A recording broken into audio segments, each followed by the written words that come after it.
온유하우스에서 전하는 거룩한 삶을 꿈꾸는 내위기 묵상 1월 20일 묵상을 시작하겠습니다. 오늘은 내위기 14장 말씀의 본문을 읽고 묵상을 함께 나누겠습니다. 오늘 내위기 묵상의 제목은 예수 그리스도가 주시는 정결함의 은혜입니다. 오늘의 말씀을 읽겠습니다. 레위기 14장 1절에서 9절입니다.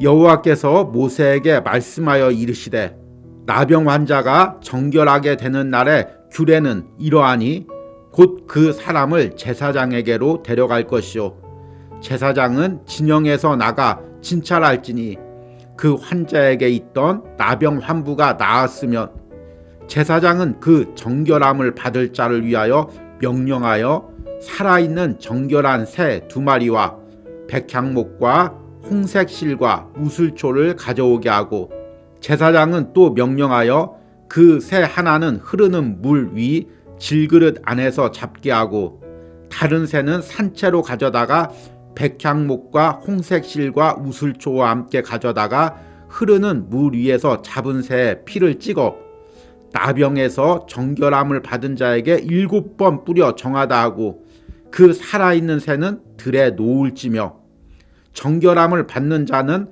그의 옷을 빨고 모든 털을 밀고 물로 몸을 씻을 것이라. 그리하면 정하리니 그 후에 진영에 돌아올 것이나 자기 장막 밖에 이레를 머물 것이요 7째 날에 그는 모든 털을 밀되 머리털과 수염과 눈썹을 다 밀고 그의 옷을 빨고 몸을 물에 씻을 것이라. 그리하면 정하리라. 아멘. 오늘의 묵상을 함께 나누겠습니다. 한 선생님이 소년원에 가서 봉사를 하고 있었습니다. 그 선생님은 수감된 아이들에게 종이 접기를 가르치고 있었습니다. 그중 한 아이가 잘못 접은 종이를 가지고 어떻게 다시 접을 수 있느냐고 물었습니다. 그러자 선생님은 차갑게 한 번 잘못 접은 종이는 다시 잘 접을 수 없다. 종이는 한 번 접는 순간 자국이 남아 지울 수 없기 때문이다. 그러기에 처음 접을 때 신중하게 접어야 한다 라고 말했습니다. 그러자 그 말을 듣는 학생은 발끈했습니다. 마치 전과를 가진 우리들을 가리키는 말이 아니냐며 따졌습니다. 그러자 그 선생님은 다시 차가운 말투이지만 그 안에 아이를 향한 사랑을 담아 이렇게 말을 합니다. 내가 종이냐? 내가 그깟 하찮은 종이냐고. 그냥 던진 말 같지만 이 선생님은 한 인간의 가치, 더 나아가서 그 안에 있는 영혼의 가치를 그가 저지른 실수나 죄로 인해 오염될 수 없는 것임을 말하고 있습니다. 비록 드라마의 한 장면이지만 이를 통해서 인간 안의 가치는 그가 저지른 실수나 죄로 인해 오염될 수 없음을 깨닫게 해줍니다. 레위기 14장에서는 나병에 걸렸던 환자가 정결케 되는 과정에 대해서 말씀하고 있습니다. 나병에 걸렸다가 회복된 사람은 자신의 상태를 제사장에게 보여야 했습니다. 제사장은 환자였던 사람의 증상을 면밀하게 살펴본 후 그가 병에서 회복된 것이 확실할 경우 정결 의식을 행합니다. 비둘기 2마리를 가져다가 한 마리는 흐르는 물에 잡고 그 피를 회복된 사람과 살아있는 다른 한 마리의 비둘기에 뿌리게 했습니다. 그리고 비둘기를 날려보내고 그 사람이 병에서 자유케 되었음을 선포했습니다. 이것은 단지 하나의 종교의식이 아니었습니다. 나병 환자는 지금이나 예전이나 사람들에게 냉대와 거부의 대상이었습니다. 한번 나병에 걸린 사람은 주변의 사람들이 영원토록 멀리해야 할 경계의 대상이 되었습니다. 그러나 성경은 이 모든 정결 의식을 통해 그가 정결케 되었음을 선포하고 그를 다시 공동체 안으로 들어올 수 있는 길을 열어둔 것입니다. 이 모든 과정에 연약한 영혼을 향한 하나님의 긍휼이 담겨져 있습니다. 현대 사회는 누군가가 한번 죄를 저지르면 그 사람은 다시 정상적인 삶을 살 수 없다고 생각합니다. 인생의 커다란 실수나 실패를 경험한 사람들도 자신은 예전의 상태로 회복될 수 없다고 생각합니다. 이런 현대적인 시각이 신앙 안에도 들어와 있습니다. 그래서 교회 안에서도 쉽게 사람을 판단하고 정죄한 후에 그를 멀리하는 경우가 있습니다. 그러나 이것은 율법에 담긴 하나님의 정신도 아니고 더 나아가 그 율법을 완전케 하신 예수 그리스도가 주신 복음의 정신도 아닙니다. 복음은 우리가 예수 그리스도의 피로 정결케 되었고 죄에서 자유케 되었음을 선언합니다. 또한 복음은 우리가 어떤 죄악을 저질렀을지라도 그 죄를 가지고 십자가 앞에 나오면 예수 그리스도의 피로 다시금 정결케 될 수 있음을 선포합니다. 우리는 그 복음의 능력을 내 영혼에서 누림과 동시에 다른 사람도 누릴 수 있음을 믿어야 합니다. 아멘. 오늘의 묵상 해석입니다. 오늘은 레위기 14장 말씀을 읽고 함께 묵상을 나누었습니다. 오늘 읽은 레위기 14장은 어제 묵상한 13장에서 이어집니다. 레위기 13장에서는 나병 환자를 진단하고 정결함과 부정함을 판단하는 기준에 대해서 말씀하고 있었습니다. 당시에 전염병에 취약한 사회에서는 공동체를 보호하기 위한 하나의 방편이었습니다. 그럼에도 불구하고 오늘 레위기 14장에서는 이렇게 한번 부정하다고 판결을 받은 사람도 그가 병에서 낫게 되면 다시금 정결의식을 통해 정결케 될 수 있음을 말씀하고 있습니다. 우리는 레위기 14장 말씀을 읽으며 어찌 보면 당연하다고 생각할 수 있습니다.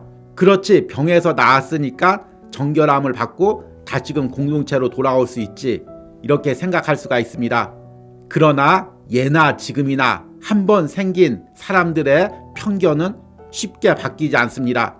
저 사람이 병에 걸렸다, 그래서 저 사람과 접촉하면 나도 병에 옮는다, 이런 생각을 한번 가지면 그 사람을 영원히 멀리하게 됩니다. 또 저 사람이 죄를 지었다, 그래서 저 사람은 죄인이다, 이런 생각이 한번 각인되면 영원히 그 사람을 죄인으로 생각합니다. 그래서 그를 멀리하고 내치게 됩니다. 특히 그 당시에 무서운 전염병이라고 생각했던 나병에 대한 이런 편견은 더욱더 심했을 것입니다. 저 사람이 나병에 걸렸다, 저 사람과 접촉하면 나도 그 병에 옮을 수 있다, 이렇게 한번 생각했으면 그 사람이 아무리 나았다고 이야기해도 그 사람과 접촉하기를 다 꺼려했을 것입니다. 더군다나 그 사람을 다시 공동체 안으로 들어오려고 하면은 모든 사람들이 반대했겠죠. 그런데 하나님의 율법을 묵상해 보십시오. 그곳에 얼마나 영혼을 향한 따뜻한 긍휼이 담겨져 있습니까?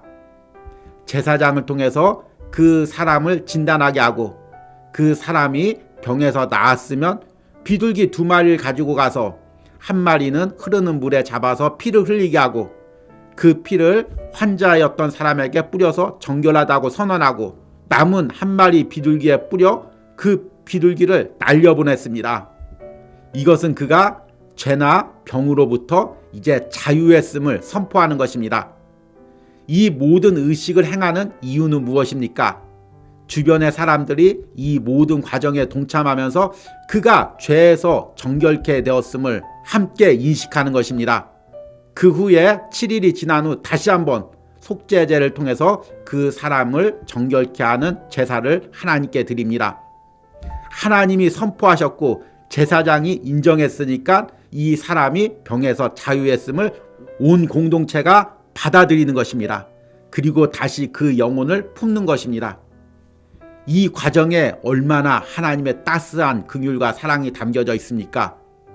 그리고 이 율법의 정신을 예수 그리스도가 십자가에서 완전케 이루셨습니다. 죄인인 우리를 위하여 피를 흘리셔서 우리를 정결하다고 선포하신 것입니다. 그럼에도 우리는 스스로도 그리고 타인에게도 이 은혜를 적용하지 못할 때가 많이 있습니다.